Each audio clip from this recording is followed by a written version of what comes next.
au livre de Caroline Laurent, Rivage de la colère, chez Pocket. En fait, ça nous raconte l'histoire des Chagossiens. L'île de Chagos, c'est une île dans le Pacifique. Et dans les années 70, les Chagossiens vont être expulsés par les Anglais pour installer une base militaire sur leur île. Donc ils vont être expulsés vers l'île Maurice. Et en fait, c'est un combat, c'est une histoire vraie, puisque c'est basé sur des faits réels.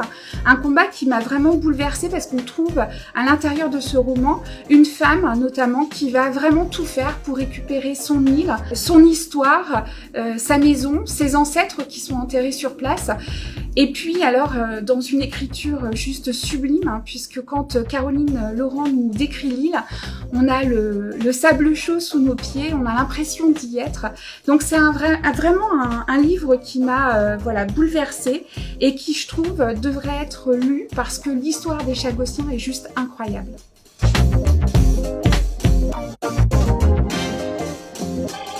Pour le livre fou, j'avais envie de vous parler de cette BD, Nelly Bly dans l'antre de la folie, de Virginie Aulagnier et Carole Morel chez Glénat. Donc c'est une BD qui nous parle de Nelly Bly, cette femme qui a vécu au 19e siècle, qui était une aventurière, une journaliste d'investigation avant même que Élise Lucet ne propose cette activité. En fait, on est à New York et Nelly Bly a envie d'enquêter sur les hôpitaux psychiatriques qui enferment les femmes. Et pour enquêter, elle va enquêter de l'intérieur en se faisant interner. Et on va découvrir comment, sous prétexte de ne pas être une femme dans la norme, elles sont enfermées, soignées entre guillemets. Et donc c'est incroyable parce qu'on découvre une histoire aussi effrayante que passionnante, et on découvre notamment ce personnage incroyable qu'est Nelly Bly, parce que c'est une femme courageuse, une femme hors de son temps, en avance sur son temps. Donc c'est vraiment à la fois une BD féministe, une BD d'investigation et une BD pleine de folie.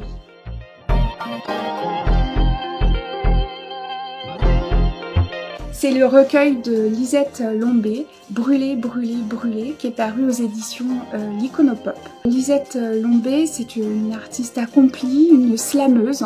La particularité de Lisette Lombé, c'est de toujours prendre la défense des exclus, des minorités. Et c'est également le cas dans ce recueil. Elle va nous parler de discrimination, de féminisme, de violence, de politique, de racisme, de l'homosexualité. Pour chaque poème, en fait, vous finissez le dernier mot avec la boule au ventre, avec le cœur serré, avec les larmes qui coulent, tellement c'est puissant, c'est fort, et vous avez envie de scander les mots de Lisette Lombé et de crier avec elle. Donc je vous recommande vivement Brûler, brûler, brûler.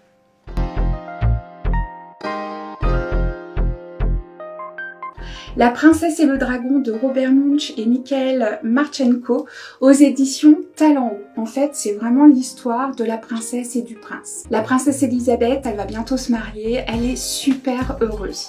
Il se trouve qu'un dragon va venir enlever son beau prince. Alors téméraire comme elle va décider d'aller combattre ce dragon pour sauver son prince. Et alors ce qui est incroyable aussi, c'est la réaction du prince, parce que quand elle va se présenter devant lui après l'avoir libéré de ce méchant dragon, forcément elle est sale, elle est décoiffée, et donc le prince ne comprend pas qu'elle ose se présenter ainsi. Et sa réaction va être merveilleuse, hein, parce qu'elle va lui dire puisque c'est comme ça, je m'en vais, je reprends ma liberté. C'est un livre extrêmement féministe avec un personnage fort qui rêve de liberté, qui a envie aussi d'aller au bout de ses rêves. Elle est amoureuse, elle a envie de son prince, mais en même temps elle n'a pas envie de se laisser marcher sur les pieds. Et je trouve que c'est un livre qu'on peut à la fois offrir à un petit garçon qui a une petite fille pour lui parler de l'égalité entre les hommes et les femmes et du respect qu'on doit aux femmes.